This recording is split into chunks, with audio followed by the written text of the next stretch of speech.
شروع اللہ کا نام لے کر جو بڑا مہربان نہایت رحم والا ہے۔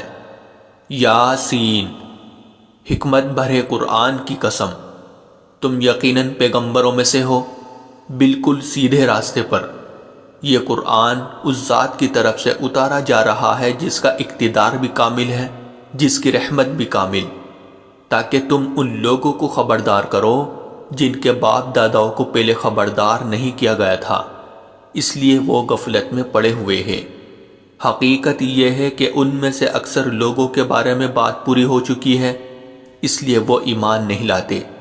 ہم نے ان کے گلوں میں توق ڈال رکھے ہیں جو ٹھوڑیوں تک پہنچے ہوئے ہیں، اور اس وجہ سے ان کے سر اوپر کو اٹھے رہ گئے ہیں، اور ہم نے ایک آڑ ان کے آگے کھڑی کر دی ہے اور ایک آڑ ان کے پیچھے کھڑی کر دی ہے، اور اس طرح انہیں ہر طرف سے ڈھانک لیا ہے، جس کے نتیجے میں انہیں کچھ سجائی نہیں دیتا۔ اور ان کے لیے دونوں باتیں برابر ہیں، چاہے تم انہیں خبردار کرو یا خبردار نہ کرو، وہ ایمان نہیں لائیں گے۔ تم تو صرف ایسے شخص کو خبردار کر سکتے ہو جو نصیحت پر چلے اور خدا رحمان کو دیکھے بغیر اس سے ڈرے۔ چنانچہ ایسے شخص کو تم مغفرت اور باعزت اجر کی خوشخبری سنا دو۔ یقیناً ہم ہی مردوں کو زندہ کریں گے، اور جو کچھ عمل انہوں نے آگے بھیجے ہیں ہم ان کو بھی لکھتے جاتے ہیں، اور ان کے کاموں کے جو اثرات ہیں ان کو بھی، اور ہم نے ایک واضح کتاب میں ہر چیز کا پورا احاطہ کر رکھا ہے۔ اور اے پیغمبر، تم ان کے سامنے ایک بستی والوں کی مثال پیش کرو جب ان کے پاس رسول آئے تھے۔ جب ہم نے ان کے پاس شروع میں 2 رسول بھیجے تو انہوں نے دونوں کو جھٹلا دیا، پھر ہم نے ایک تیسرے کے ذریعے ان کی تائید کی، اور ان سب نے کہا کہ یقیناً جانو ہمیں تمہارے پاس رسول بنا کر بھیجا گیا ہے۔ انہوں نے کہا تمہاری حقیقت اس کے سوا کچھ بھی نہیں ہے کہ تم ہم جیسے ہی آدمی ہو، اور خدا رحمان نے کوئی چیز نازل نہیں کی ہے، اور تم سراسر جھوٹ بول رہے ہو۔ ان رسولوں نے کہا ہمارا پروردگار خوب جانتا ہے کہ ہمیں واقعی تمہارے پاس رسول بنا کر بھیجا گیا ہے، اور ہماری ذمہ داری اس سے زیادہ نہیں ہے کہ صاف صاف پیغام پہنچا دے۔ بستی والوں نے کہا ہم نے تو تمہارے اندر نحوست محسوس کی ہے، یقین جانو اگر تم باز نہ آئے تو ہم تم پر پتھر برسائیں گے، اور ہمارے ہاتھوں تمہیں بڑی دردناک سزا ملے گی۔ رسولوں نے کہا تمہاری نحوست خود تمہارے ساتھ لگی ہوئی ہے، کیا یہ باتیں اس لیے کر رہے ہو کہ تمہیں نصیحت کی بات پہنچائی گئی ہے؟ اصل بات یہ ہے کہ تم خود حد سے گزرے ہوئے لوگ ہو۔ اور شہر کے پرلے علاقے سے ایک شخص دوڑتا ہوا آیا، اس نے کہا اے میری قوم کے لوگوں، ان رسولوں کا کہنا مان لو، ان لوگوں کا کہنا مان لو جو تم سے کوئی اجرت نہیں مانگ رہے اور وہ صحیح راستے پر ہے۔ اور بھلا میں اس ذات کی عبادت کیوں نہ کروں جس نے مجھے پیدا کیا ہے اور اسی کی طرف تم سب کو واپس بھیجا۔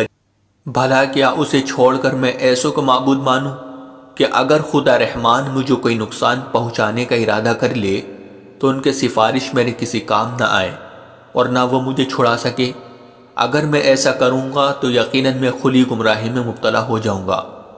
میں تو تمہارے پروردگار پر ایمان لا چکا، اب تم بھی میری بات سن لو۔ آخر کار بستی والوں نے اس کو قتل کر دیا، اور اللہ کی طرف سے اس سے کہا گیا کہ جنت میں داخل ہو جاؤ۔ اس نے جنت کی نعمتیں دیکھ کر کہا کہ کاش میری قوم کو معلوم ہو جائے کہ اللہ نے کس طرح میری بخشش کی ہے اور مجھے باعزت لوگوں میں شامل کیا ہے۔ اور اس شخص کے بعد ہم نے اس کی قوم پر آسمان سے کوئی لشکر نہیں اتارا، اور نہ ہمیں اتارنے کی ضرورت تھی۔ وہ تو بس ایک ہی چنگھاڑ تھی جس سے وہ ایک دم بجھ کر رہ گئے۔ افسوس ہے ایسے بندوں کے حال پر، ان کے پاس کوئی رسول ایسا نہیں آیا جس کا وہ مذاق نہ اڑاتے رہے ہو۔ کیا انہوں نے نہیں دیکھا کہ ان سے پہلے ہم کتنی قوموں کو اس طرح ہلاک کر چکے ہیں کہ وہ ان کے پاس لوٹ کر نہیں آتے؟ اور یہ جتنے لوگ ہیں ان سبھی کو اکٹھا کر کے ہمارے سامنے حاضر کیا جائے گا، اور ان کے لیے ایک نشانی وہ زمین ہے جو مردہ پڑی ہوئی تھی، ہم نے اسے زندگی عطا کی، اور اس نے غلہ نکالا جس کی خوراک یہ کھاتے ہیں، اور ہم نے اس زمین میں کھجوروں اور انگوروں کے باغ پیدا کیے، اور ایسا انتظام کیا کہ اس میں سے پانی کے چشمے پھوٹ نکلے تاکہ یہ اس کی پیداوار میں سے کھائے، حالانکہ اس کو ان کے ہاتھوں نے نہیں بنایا تھا، کیا پھر بھی یہ شکر نہیں کرے گے؟ پاک ہے وہ ذات جس نے ہر چیز کے جوڑے جوڑے پیدا کیے ہیں، اس پیداوار کے بھی جو زمین اگاتی ہے اور خود انسانوں کے بھی، اور ان چیزوں کے بھی جنہیں یہ لوگ ابھی جانتے تک نہیں ہیں۔ اور ان کے لیے ایک اور نشانی رات ہے، ہم اس پر سے دن کا چھلکا اتار لیتے ہیں تو وہ یکا یک اندھیرے میں رہ جاتے ہیں، اور سورج اپنے ٹھکانے کی طرف چلا جا رہا ہے۔ یہ سب اس ذات کا مقرر کیا ہوا نظام ہے جس کا اقتدار بھی کامل ہے، جس کا علم بھی کامل۔ اور چاند ہے کہ ہم نے اس کی منزل ناپ تول کر مقرر کر دی ہے، یہاں تک کہ وہ جب ان منزلوں کے دورے سے لوٹ کر آتا ہے تو کھجور کی پرانی ٹہنی کی طرح پتلا ہو کر رہ جاتا ہے۔ نہ تو سورج کی یہ مجال ہے کہ وہ چاند کو جا پکڑے، اور نہ رات دن سے آگے نکل سکتی ہے، اور یہ سب اپنے اپنے مدار میں تیر رہے ہیں۔ اور ان کے لیے ایک اور نشانی یہ ہے کہ ہم نے ان کی اولاد کو بھری ہوئی کشتی میں سوار کیا، اور ہم نے ان کے لیے اسی جیسی اور چیزیں بھی پیدا کی جن پر یہ سواری کرتے ہیں، اور اگر ہم چاہیں تو انہیں غرق کر ڈالیں، جس کے بعد نہ تو کوئی ان کی فریاد کو پہنچے اور نہ ان کی جان بچائی جا سکے۔ لیکن یہ سب ہماری طرف سے ایک رحمت ہے اور ایک معین وقت تک زندگی کا مزہ اٹھانے کا موقع ہے جو انہیں دیا جا رہا ہے۔ اور جب ان سے کہا جاتا ہے کہ بچو اس عذاب سے جو تمہارے سامنے ہیں اور جو تمہارے مرنے کے بعد آئے گا تاکہ تم پر رحم کیا جائے، تو وہ ذرا کان نہیں دھرتے، اور ان کے پروردگار کی نشانیوں میں سے کوئی نشانی ایسی نہیں آتی جس سے وہ منہ نہ موڑ لیتے ہو۔ اور جب ان سے کہا جاتا ہے کہ اللہ نے تمہیں جو رزق دیا ہے اس میں سے غریبوں پر بھی خرچ کرو، تو یہ کافی لوگ مسلمانوں سے کہتے ہیں کہ کیا ہم ان لوگوں کو کھانا کھلائے جنہیں اگر اللہ چاہتا تو خود کھلا دیتا۔ مسلمانوں، تمہاری حقیقت اس کے سوا کچھ بھی نہیں کہ تم کھلی گمراہی میں پڑے ہوئے ہو۔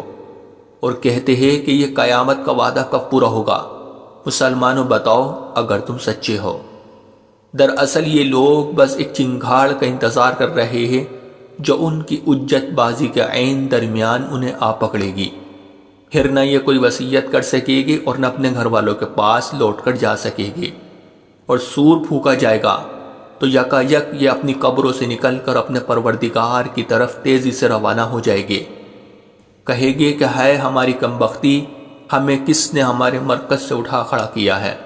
جواب ملے گا کہ یہ وہی چیز ہے جس کا خدا رحمان نے وعدہ کیا تھا اور پیغمبروں نے سچی بات کہی تھی، اور کچھ نہیں، بس ایک زور کی آواز ہوگی جس کے بعد یہ سب کے سب ہمارے سامنے حاضر کر دیے جائیں گے۔ چنانچہ اس دن کسی شخص پر کوئی ظلم نہیں ہوگا اور تمہیں کسی اور چیز کا نہیں بلکہ انہی کاموں کا بدلہ ملے گا جو تم کیا کرتے تھے۔ جنت والے لوگ اس دن یقیناً اپنے مشغلے میں مگن ہوگے، اور وہ ان کی بیویاں گھنے سایوں میں آرام دانشتوں پر ٹیک لگائے ہوئے ہوگے۔ وہاں ان کے لیے میوے ہوگے اور انہیں ہر وہ چیز ملے گی جو وہ منگوائے گے۔ رحمت والے پروردگار کی طرف سے انہیں سلام کہا جائے گا، اور کافروں سے کہا جائے گا کہ اے مجرموں، آج تم مومنوں سے الگ ہو جاؤ۔ اے آدم کے بیٹو، کیا میں نے تمہیں تاکید نہیں کر دی تھی کہ تم شیطان کی عبادت نہ کرنا؟ وہ تمہارا کھلا دشمن ہے، اور یہ کہ تم میری عبادت کرنا، یہی سیدھا راستہ ہے۔ اور حقیقت یہ ہے کہ شیطان نے تم میں سے ایک بڑی خلقت کو گمراہ کر ڈالا، تو کیا تم سمجھتے نہیں تھے؟ یہ ہے وہ جہنم جس سے تمہیں ڈرایا جاتا تھا، آج اس میں داخل ہو جاؤ کیونکہ تم کفر کیا کرتے تھے۔ آج کے دن ہم ان کے منہ پر مہر لگا دیں گے، اور ان کے ہاتھ ہم سے بات کریں گے، اور ان کے پاؤں گواہی دیں گے کہ وہ کیا کمائی کیا کرتے تھے۔ اور اگر ہم چاہیں تو یہیں دنیا میں ان کی آنکھیں مل یا میٹ کر دے، پھر یہ راستے کی تلاش میں بھاگے پھرے، لیکن انہیں کہاں کچھ سجائی دے گا۔ اور اگر ہم چاہیں تو ان کی اپنی جگہ پر بیٹھے بیٹھے ان کی صورتیں اس طرح مسخ کر دے کہ یہ نہ آگے اور ہم جس شخص کو لمبی عمر دیتے ہیں اسے تخلیقی اعتبار سے الٹ ہی دیتے ہیں، کیا پھر بھی انہیں عقل نہیں آتی؟ اور ہم نے اپنے ان پیغمبروں کو نہ شاعری سکھائی ہے اور نہ وہ ان کے شایان شان ہیں۔ یہ تو بس ایک نصیحت کی بات ہے، اور ایسا قرآن جو حقیقت کو کھول کھول کر بیان کرتا ہے تاکہ ہر اس شخص کو خبردار کرے جو زندہ ہو، اور تاکہ کفر کرنے والوں پر حجت پوری ہو جائے۔ اور کیا انہوں نے یہ نہیں دیکھا کہ ہم نے اپنے ہاتھوں کی بنائی ہوئی چیزوں میں سے ان کے لیے مویشی پیدا کیے اور یہ ان کے مالک بنے ہوئے ہیں، اور ہم نے ان مویشیوں کو ان کے قابو میں دے دیا ہے، چنانچہ ان میں سے کچھ وہ ہیں جو ان کی سواری بنے ہوئے ہیں اور کچھ وہ ہیں جنہیں یہ کھاتے ہیں۔ نیز ان کو ان مویشیوں سے اور بھی فائدہ حاصل ہوتے ہیں اور پینے کی چیزیں ملتی ہیں، کیا پھر بھی یہ شکر نہیں بجا لائے گے؟ اور انہوں نے اللہ کو چھوڑ کر اس امید پر دوسرے خدا بنا رکھے ہیں کہ انہیں ان سے مدد ملے، حالانکہ ان میں یہ طاقت ہی نہیں ہے کہ ان کی مدد کر سکے، بلکہ وہ ان کے لیے ایک ایسا مخالف لشکر بنے گے جسے قیامت میں ان کے سامنے حاضر کر لیا جائے گا۔ غرض اے پیغمبر ان کی باتیں تمہیں رنجیدہ نہ کرے، یقین جانو ہمیں سب معلوم ہے کہ کیا کچھ چھپاتے اور کیا کچھ ظاہر کرتے ہیں۔ اور کیا انسان نے یہ نہیں دیکھا کہ ہم نے اسے نطفے سے پیدا کیا تھا، پھر اچانک وہ خلم کھلا جھگڑا کرنے والا بن گیا؟ ہمارے بارے میں تو وہ باتیں بناتا ہے اور خود اپنی پیدائش کو بھلا بیٹھا ہے، کہتا ہے کہ ان ہڈیوں کو کون زندگی دے گا جبکہ وہ گل چکی ہوگی؟ کہہ دو کہ ان کو وہی زندگی دے گا جس نے انہیں پہلی بار پیدا کیا تھا، اور وہ پیدا کرنے کا ہر کام جانتا ہے۔ وہی ہے جس نے تمہارے لیے سرسبز درخت سے آگ پیدا کر دی ہے، پھر تم ذرا سی دیر میں اس سے سلگانے کا کام لیتے ہو۔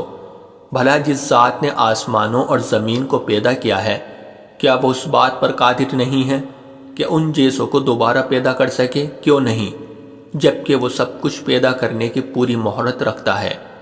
اس کا معاملہ تو یہ ہے کہ جب وہ کسی چیز کا ارادہ کر لے تو صرف اتنا کہتا ہے کہ ہو جا، بس وہ ہو جاتی ہے۔